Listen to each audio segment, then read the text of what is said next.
This story starts with the Atlanta Falcons, as any good story about choking does. In Super Bowl 51, the Falcons took a 28-3 lead against the Pats. It was a game in which they had a near guaranteed chance to win it, but then they slowly, inevitably, and gradually blew the lead. Now imagine that, but add another touchdown.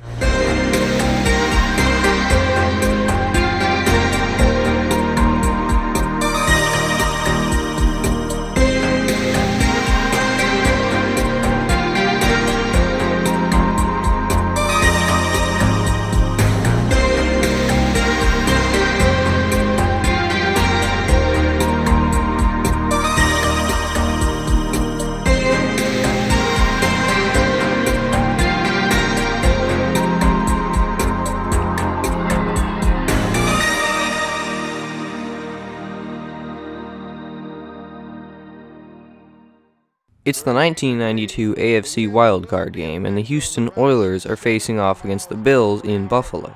The Oilers are a good team. They have good players, and they have a revolutionary new offensive scheme called the run and shoot. It's allowed them to have some of the greatest passing seasons ever in the last couple of years. But they don't really like running the ball and killing clock as much in their play calls, which might be relevant later. The Bills are coming into this game weakened and badly. They're down future Hall of Fame quarterback Jim Kelly, the man who has led them to 2 straight Super Bowls coming into this postseason. He got injured a week ago in Week 17, coincidentally enough against the Oilers. The Bills' backup quarterback, Frank Reich, came into the game and went 11 for 23 for 99 yards with 2 interceptions and 0 touchdowns. And now he's the starter for Buffalo. So, yeah, not ideal. However, I should note something else.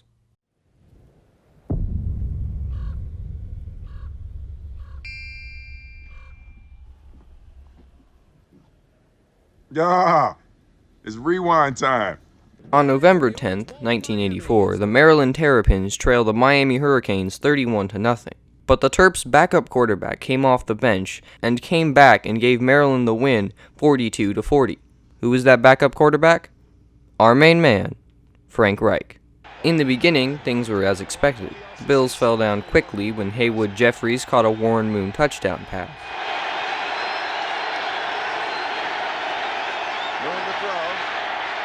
Little pump fake, comes back, bites some time, throws into the end zone. Touchdown for Houston.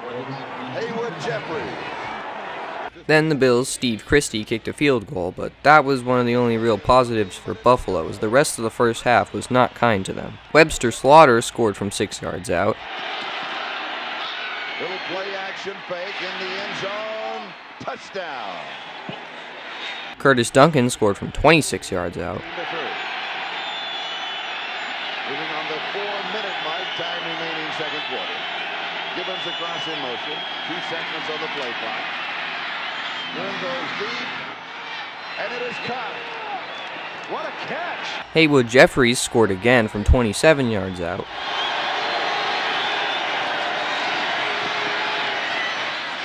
Moon goes deep. Touchdown, Houston.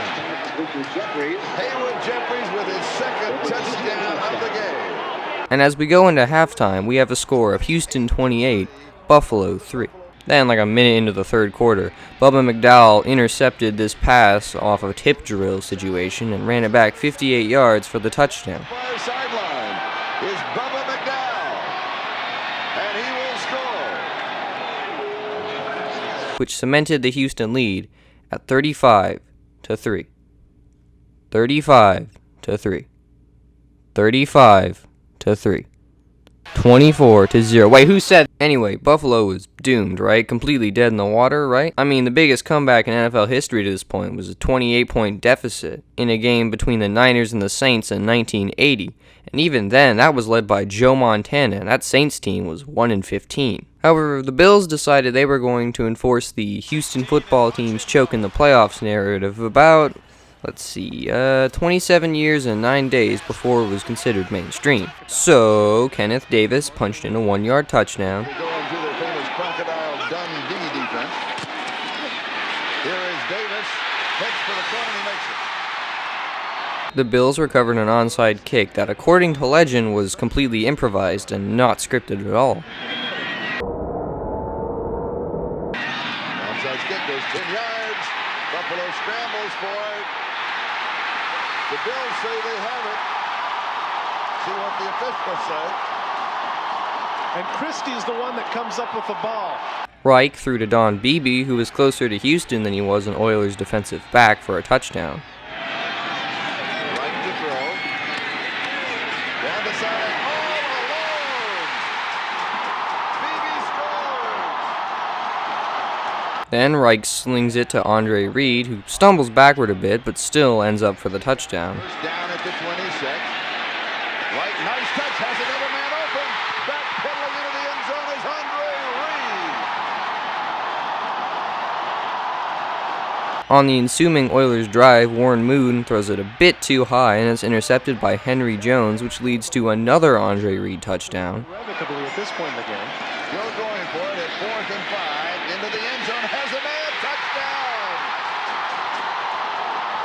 Then both teams combine to put on a comedy clinic on this attempted field goal attempt by Houston. 3-yard field goal attempt. Al Del Greco finished the season hitting 5 in a row. No.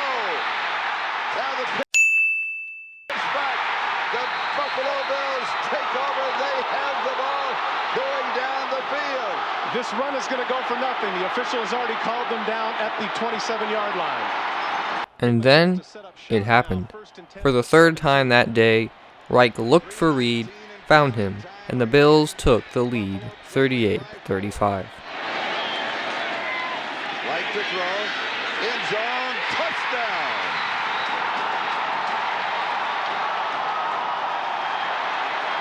Before the Oilers, Al Del Greco hit what should have been the game winner, but because of that earlier comedy clinic, was only the game-tying field goal.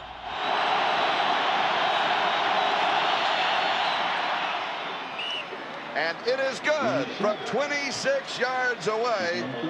And with 12 seconds left in regulation, we are tied 38-38. Now on to sudden death overtime, where the game is more or less decided by whoever gets the ball after the coin toss. Ray Childress says tails. While it's in the air. Tails. It is a tail. It is, and the Oilers are 80 yards away from erasing the Bills' comeback.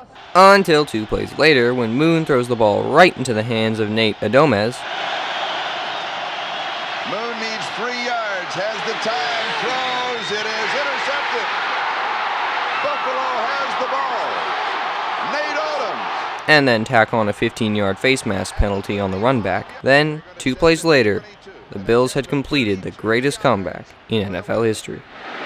Only 50% this season from between 30 and 40, as you saw. It is right